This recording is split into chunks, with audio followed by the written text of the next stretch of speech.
So now we're going to go on to something that's a little bit of a contentious issue, and a lot of people don't know this. Hi, I'm Lee from Middy. Today you find me at the beautiful Redhill Fishery down in Monmouth, very close to the England and Wales border. I come here a lot in the winter time, through to early spring. The fishing is absolutely fantastic. All the lakes are full to the brim with big F1s, big hard fighting carp, and some tremendous weights are caught throughout the season. I generally only come most of the time during the winter time, and then it's mostly pellet fishing for me. A lot of anglers like to fish corn with micros, but I like to fish hard pellets. 4 mils, 6 mils, and some micros maybe some days on when it's really hard. Some of the weights in the winter can be phenomenal. The other day, just Sunday, I was on the peg next to me. I actually won the open match with 105 pound. In that I only had 4 carp, so the rest was F1. So I probably had maybe 90 pound of F1s, which by any fishery standards this time of the year is absolutely fantastic fishing.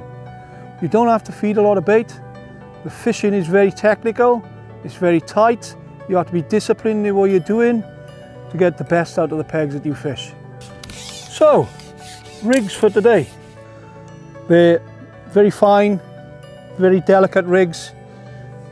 Nice type of fishing. This is a 4x14 F1 carbon.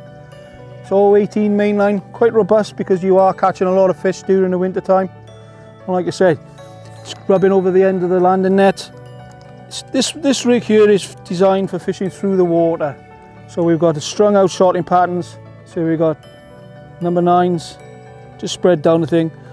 First shot is probably a foot or more from the hook to an 012 hook length to a KM1, 18 or a 20 with a band. And during the session I'll either put a 4 mil or a 6 mil pellet in there. Generally a 6 mil fishery pellet. Elastic, sounds heavy, 12 to 16, believe me, it's very, very forgiving. Very forgiving. Very nice rig for catching through the water, maybe pinging pellets, possibly through a pot. So on to our second rig. Again, same float, same main line, just a different shotting pattern. A tighter bulk to get our bait down quite quickly. Today I've moved one of the shots down right up on top of my hook length. Again, an 012 hook length with a KM1, 18 or 20. Just to get it down that much quicker, because we have had a lot of small fish problems today. Little roach, it's quite warm. It's 14 degrees in the middle of November. Unreal, but this is Wales, I suppose. So yeah, that's for getting it down quite quick with a 4 mil pellet or a 6 mil pellet in the band. 018, and like I said, we're going to be lifting and dropping with that one. Not like laying the rig in where we have been with the rig going through the water, trying to catch through the layers. Maybe pinging pellets with a catapult. That has worked to a certain extent today, but potting and sitting and waiting patiently, lifting and dropping has been the key to the success today. And like I say, the shotting pattern there dictates how that rig is going to work.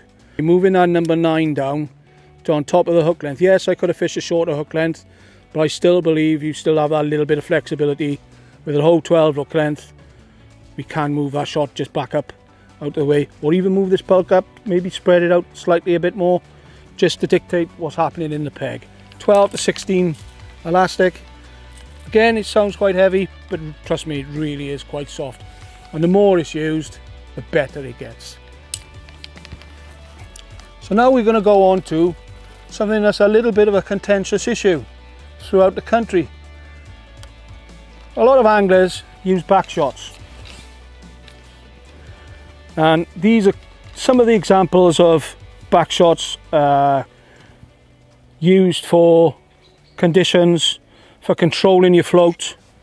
Again, 4x14 carbon, and here we have 1, 2, 3 back shot. This is generally used when you have a facing wind and you're trying to keep a tight line for hitting those little sharp dinks, you know, that F1s can be famous for. And we all have those days where they absolutely do our Swedes in, because you just cannot hit the bite sometimes. Generally, most days you do start connecting with most fish, but this is one of the things that anglers do. Like I said, 1, 2, 3, maybe number 8s, maybe number 9s, depending on what you got, depending how strong the wind is. That's just one example. Another example is the 4x14s, 2 number 8 back shot. Again, this is to control the rig. Now we're talking about back shots, and we're talking about control. Personally, I don't use back shots. Well, I tell a lie, and a lot of people don't know this. I do use a back shot, but it's not for controlling my rig. On my float there, I have a number 9 that's level with the top of the bristle. I use this back shot not to control my rig, but to set my rig. Now, a lot of people don't know this. I use this in conditions like today, where when we were fishing early, very early, the conditions were quite blustery. There was a heavy ripple, and personally, if your float was dotted down, you wouldn't see it.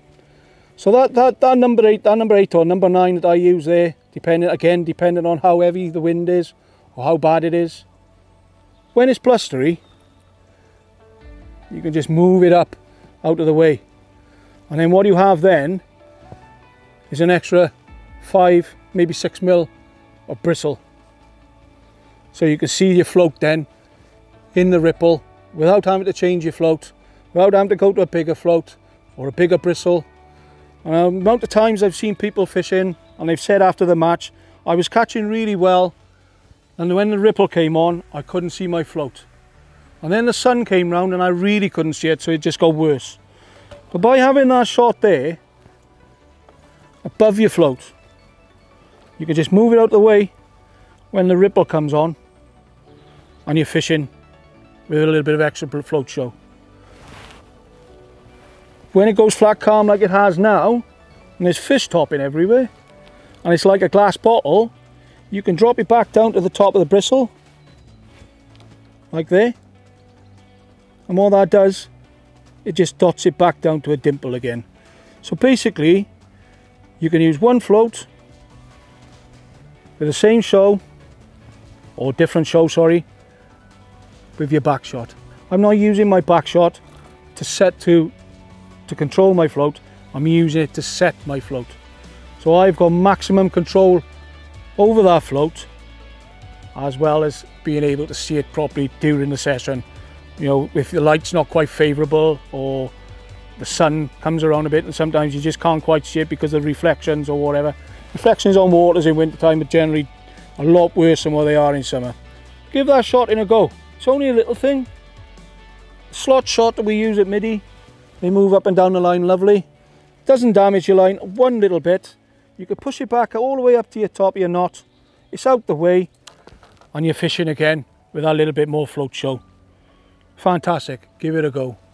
One of the other advantages of using a shot underneath the float and above the float, twofold really. Everything is kept quite tight, but it's also a very good marker. If you're like me, I like everything to be spot on when I'm fishing after I've plumbed up. I want everything nice, so I know where everything is. Very methodical in the way I fish. And again, with the shot that we use to set our float at the top. So we've got our shot at the float, at the top of the float, one at the very bottom. And for argument's sake, if we actually pull out of a fish and our float moves up the line, like I generally do, pull out odd fish during a match, those shot are a very good guide. They very rarely move. The slot shot from Middy stays on the line very, very well. Stays in place fantastically well. One of the other things that I do when I plumb up. And this is one of the things that I do. So we've plumbed up. So we've got our rig all set up, shotted nicely as we've been fishing during the day. So we've come to mark our depth. Now a lot of people would be happy just sticking the hook in the base of the top kit. A little bit of elastic out, like I say, this is quite soft. They get their Tipp-Ex and they just mark the top of the top kit. Yeah, alright, maybe you're not going to be far away. But to have it absolutely perfect, just take it out of the top kit.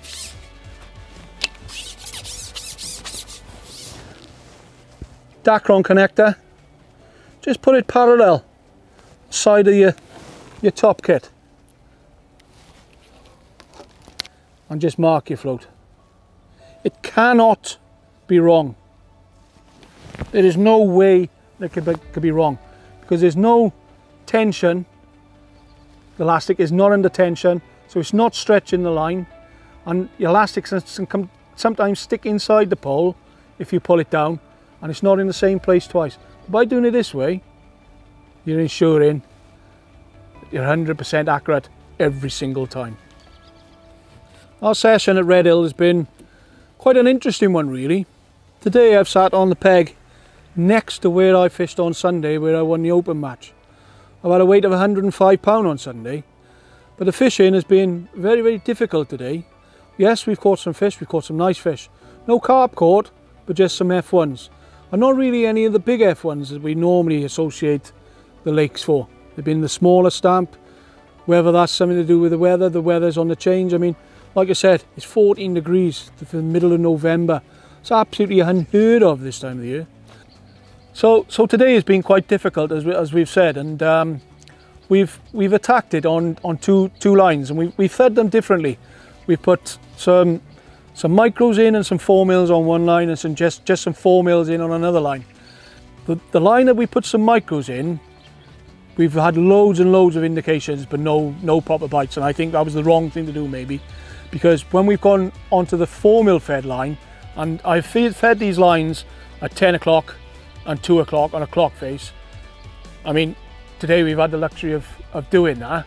Some days you don't have that, obviously, because you haven't got a lot of room on these commercials sometimes with the pegging and the number of the people that fish them. So yeah, today we've had a little bit of room. We've gone 10 and 2, and like I said, we've started at 10. We've caught some fish. It's been a little bit funny at times, but there's been fish there, and I'm sure if I'd have just stayed on one line, I would have probably caught a few more. And then we have moved over to the 2 o'clock line, where I previously fed were just 4mm pellets, and we have fed that just with a pot, and we have caught some nice fish. We've got them to feed and settle properly. So when you go to these venues in the winter, yeah, you could take your corn, your bread, your maggots, but take some pellets with you and put them on a separate line somewhere. And like I say, look at the rigs I've used today. You won't go far wrong with what I'm using. You don't have to fish heavy. You may surprise yourself by what you actually catch on pellets during the winter. It's not just a summer and autumn bait, it's a very good winter bait. Get out on the bank and give them a go sometime. Look forward to seeing you soon.